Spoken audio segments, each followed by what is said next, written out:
आप सभी का फिर से एक बार स्वागत है मेरे इस YouTube channel PG coaching point में। आज हम लोग इस टॉपिक में क्लास 10 के हिंदी महादेवी वर्मा के जीवन परिचय के बारे में जानेंगे और उनका जीवन परिचय पढ़ेंगे अच्छी तरह से कि यूपी बोर्ड में कैसे हम लोग लिख सकते हैं। तो चलिए स्टार्ट करते हैं महादेवी वर्मा का जीवन परिचय कि जीवन परिचय हम लोग याद कैसे करेंगे। यह एक बहुत ही महत्वपूर्ण जीवन परिचय कह सकते हैं जो हर साल पूछ ही देता है आप लोगों के यूपी बोर्ड एग्जाम में।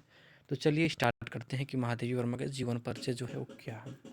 कह रहा है यहाँ पे, देखिए आप लोग ध्यान से, हिंदी साहित्य में आधुनिक मीरा के नाम से प्रसिद्ध कवित्री एवं लेखिका महादेवी वर्मा का जन्म 1907 ईस्वी में उत्तर प्रदेश के फर्रुखाबाद शहर में हुआ था। इनके पिता गोविंद सहाय वर्मा भागलपुर के एक कॉलेज में प्रधानाचार्य थे। माता हेमरानी साधारण कवित्री थीं एवं श्री कृष्ण में अटूट श्रद्धा रखती थीं। इनके नाना जी को भी ब्रज भाषा में कविता करने की रुचि थी। नाना एवं माता के गुणों का महादेवी वर्मा पर गहरा प्रभाव पड़ा।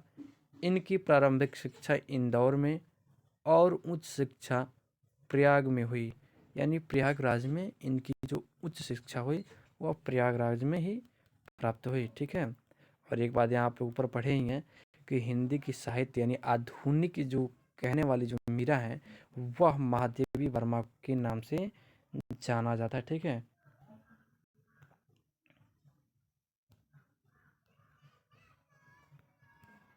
फिर देखिए यहाँ पे, इनकी प्रारंभिक शिक्षा इंदौर में और उच्च शिक्षा प्रयाग में हुई।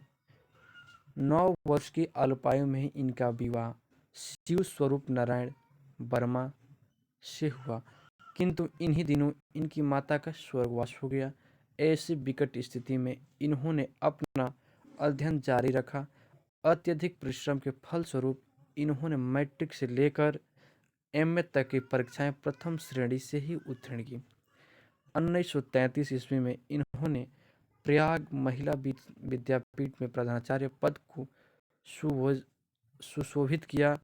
इन्होंने लड़कियों की शिक्षा पर या के लिए काफ़ी प्रयास किया, साथ में ही नारी स्वतंत्रता के लिए ये सदैव संघर्ष करती रहीं।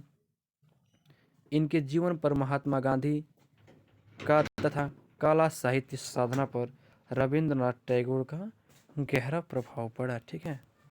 ये रहा महादेवी वर्मा का जीवन परिचय। अब उसमें केवल जीवन ही परिचय देता है।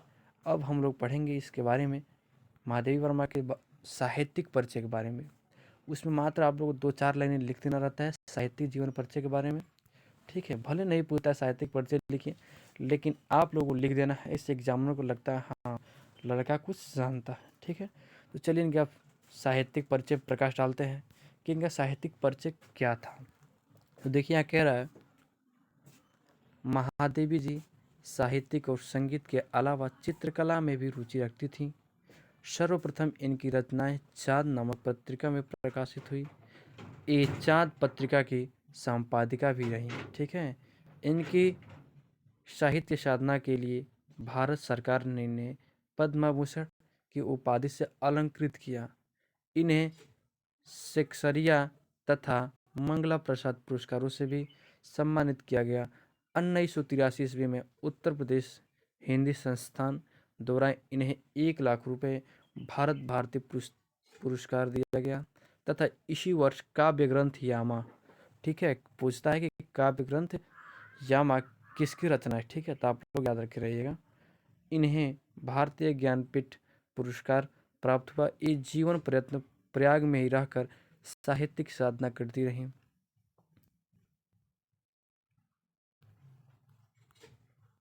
ठीक है। साहित्यिक साधना करती रहीं। आधुनिक काव्य के साज श्रृंगार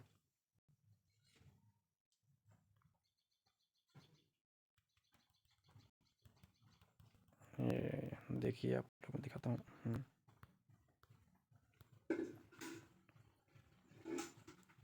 हाँ देखिए, इनका अविस्मरणीय योगदान है इनके काव्य में उपस्थित विरह वेदना अपने भावनात्मक गर्दा के लिए अमूल्य मानी जाती हैं।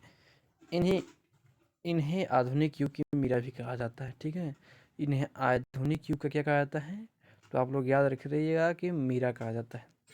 करुणा और भावुकता इनके काव्य की पहचान 11 सितंबर 1987 ईस्वी का यह महान कवित्री पंच तत्वों में विलीन हो गई। ठीक है, एक बार फिर से आप लोग इनका जीवन परिचय पे एक बार ध्यान दीजिए।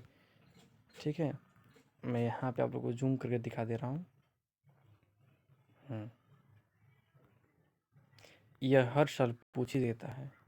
ठीक है, आप लोग फिर से एक बार देखते रहिएगा इसको, जीवन परिचय के बारे में। और यहाँ पे मैं आप लोगों को साहित्यिक परिचय दिखा दे रहा हूँ। साहित्यिक परिचय आप लोग देख लीजिए।